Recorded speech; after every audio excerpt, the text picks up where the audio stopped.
नमस्कार।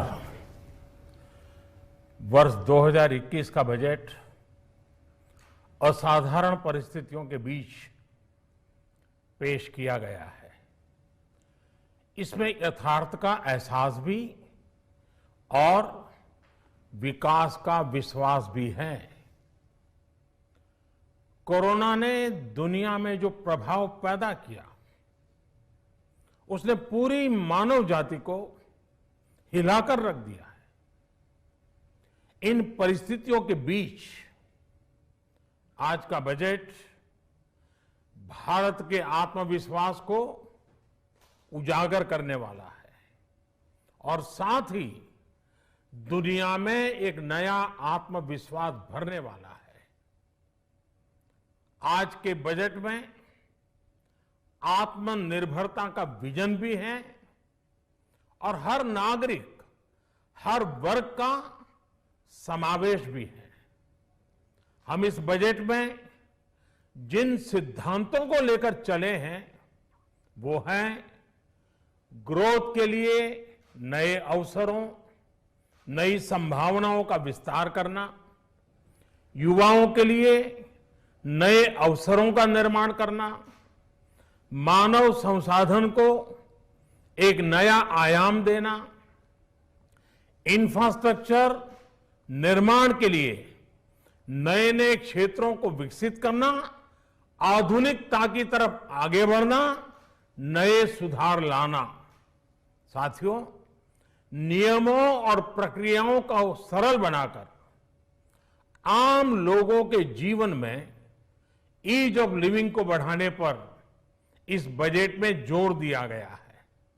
ये budget individuals, investors, industry और साथ ही इंफ्रास्ट्रक्चर सेक्टर में बहुत सकारात्मक बदलाव लाएगा।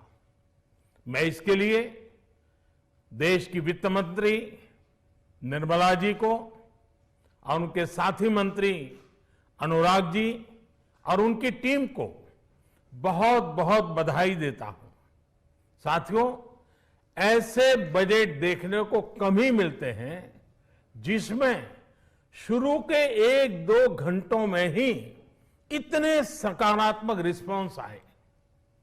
कोरोना के चलते कई एक्सपर्ट्स ये मानकर चल रहे थे सरकार आम नागरिकों पर बोझ बढ़ाएगी, लेकिन फिस्कल सस्टेनेबिलिटी के प्रति अपने दायित्वों को ध्यान में रखते हुए सरकार ने बजट साइज बढ़ाने पर जोर दिया। हमारी सरकार ने निरंतर प्रयास किया है कि बजट ट्रांसपेरेंट होना चाहिए। मुझे खुशी है कि आज अनेक विद्वानों ने इस बजट की ट्रांसपेरेंसी की सराहना की है। साथियों, भारत कोरोना की लड़ाई में रिएक्टिव होने के स्थान पर हमेशा ही प्रोएक्टिव रहा है। चाहे वो कोरोना के काल में किए गए रिफॉर्म्स हो या फिर आत्मनिर्भर भारत का संकल्प, इसी प्रोएक्टिवनेस को बढ़ाते हुए आज के बजट में भी रिएक्टिव का नामो निशान नहीं है। साथ ही हम एक्टिव पर, स्टेटस को पर भी अटके नहीं हैं और हमने इस बजट में भी प्रोएक्टिव बजट देकर के देश के सामने प्रोएक्टिव होने का संदेश दिया है। यह बजट उन सेक्टर्स पर विशेष रूप से केंद्रित है जिनसे वेल्थ और वेलनेस दोनों ही तेज गति से बढ़ेंगे, जान भी जहान भी। इसमें एमएसएमईज और इंफ्रास्ट्रक्चर पर विशेष रूप से जोर दिया गया है।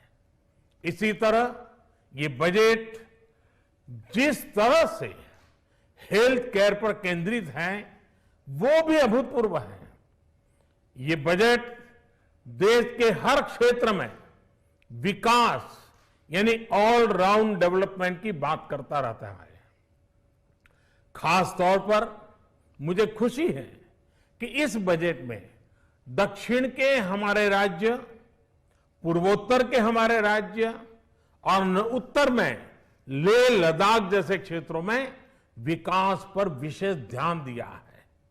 ये बजट भारत के कोस्टल स्टेट्स जैसे तमिलनाडु, केरल, पश्चिम बंगाल, इनको एक बिजनेस पावर हाउस बनाने की दिशा में एक बड़ा कदम है। नॉर्थ ईस्ट के राज्य जैसे असम के अनएक्सप्लोर्ड पोटेंशियल को टैप करने में बजट बहुत बड़ी मदद करेगा। इस बजट में जिस तरह से रिसर्च एंड इनोवेशन इकोसिस्टम पर बल दिया गया है, जो प्रावधान किए गए हैं, उनसे हमारे युवाओं को ताकत मिलेगी। भारत उज्जवल भविष्य के लिए बहुत ठोस कदम रखेगा।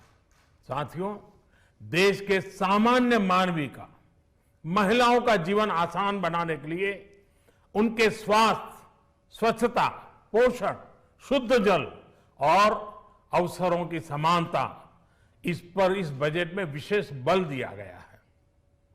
बजट में इंफ्रास्ट्रक्चर पर खर्च में अभूतपूर्व वृद्धि के साथ साथ कई व्यवस्थागत सुधार किए गए हैं, जिसका बहुत बड़ा फायदा देश में ग्रोथ और जॉब क्रिएशन, रोजगार के लिए बहुत लाभ होगा। देश में एग्रीकल्चर सेक्टर को मजबूती देने के लिए, किसानों की आय बढ़ाने के लिए इस बजट में बहुत जोर दिया गया है। कई प्रावधान किए गए हैं। एग्रीकल्चर सेक्टर में किसानों को और आसानी से और ज्यादा ऋण मिल सकेगा। देश की मंडियों को यानी एपीएमसी को और मजबूत करने के लिए, सशक्त करने के लिए एग्रीकल्चर इंफ्रास्ट्रक्चर फंड से मदद का प्रावधान किया गया है। ये सब निर्णय ये दिखाते हैं कि इस बजट के दिल में गांव है, हमारे किसान है। एमएसएमई सेक्टर को गति देने के लिए, रोजगार के अवसर बढ़ाने के लिए इस बार एमएसएमई सेक्टर का बजट भी पिछले साल की तुलना में 2 गुना से ज्यादा कर दिया गया है। साथियों, ये बजट आत्मनिर्भरता के उस रास्ते को लेकर आगे बढ़ा है जिसमें देश के हर नागरिक की प्रगति शामिल है। ये बजट इस दशक की शुरुआत की एक मजबूत नींव रखने वाला बजट है। सभी देशवासियों को आत्मनिर्भर भारत के इस महत्वपूर्ण बजट के लिए मैं बहुत बहुत शुभकामनाएं देता हूं। फिर से एक बार वित्त मंत्री जी और उनकी टीम को बहुत बहुत अभिनंदन करता हूं, धन्यवाद करता हूं।